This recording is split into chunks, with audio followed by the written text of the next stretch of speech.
To the front page of the Mercury now, exclusive world first thylacine genome breakthrough. This is going to change the state of the nation, ladies and gentlemen. 99.9% of the puzzle. They have it. They're on the brink.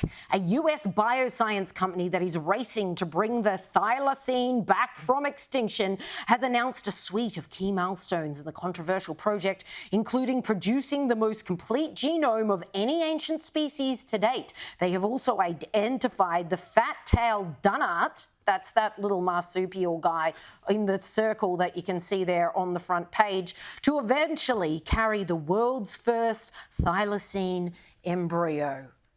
Can I just say that I find these things such a waste of millions of dollars. It is eye-watering to me. Who cares whether it comes back or not? Like, genuinely, who is sitting at home, rubbing their hands together, giggling to themselves, being like, I have missed the thylacine, and this is going to make the quality of my life shoot through the roof. But some scientists are squandering millions of dollars on this project because they watched Jurassic Park and got inspired. Well, I mean, it's amazing technology, right? If they can, 100 years after an animal went extinct, de-extinct it. So great technology, but it raises the question, just because you use it for something, for the betterment of humanity, not for bringing back some cat-looking dog. The more interesting question to me is, just because you can do something, and this is a question science hasn't answered, should you? And, you know, if they manage to achieve this, what's next? The woolly mammoth, the Tyrannosaurus rex? That's what I want. Where Bring back the dinosaurs, please. But, I mean, you ask some people, they'll tell you that the thylacine still actually exists, that there are some of them running around down in Tassie. You know, there's these spottings, etc., etc.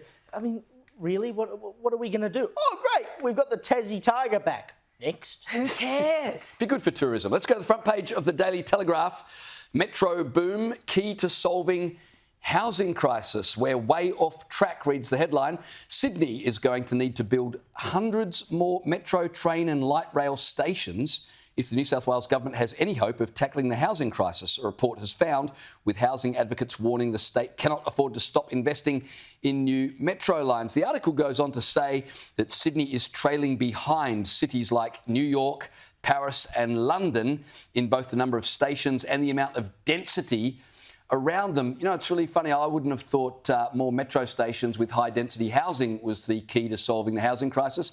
Maybe just stop immigration for a while until the housing can catch up. That might do it. But instead, the recommendation is to put us all in Soviet-style high-rises because we don't want a backyard. We don't want space to kick the footy with the kids. We want to all be in shoeboxes close to a metro. That's what we really want. It'll make the country wonderful. I can't wait. I think it does raise a fair point, though, which is if you're going to have all this housing, you've got to move around the people who live in the housing somehow. Like, we've only talked about one piece of the equation.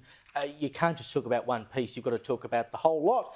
And that's, you know, we can't even build the houses at the rate that we need to build them, as if we're going to be able to build the bloody Stop immigration, housing crisis solved within a couple of years. Well, that's right, because the fertility rate's through the floor, so no one's having kids anyway. Exactly. Let's go to the front of the Oz Tomorrow, where it says coal demand to hit global high despite moral hazards. What a surprise.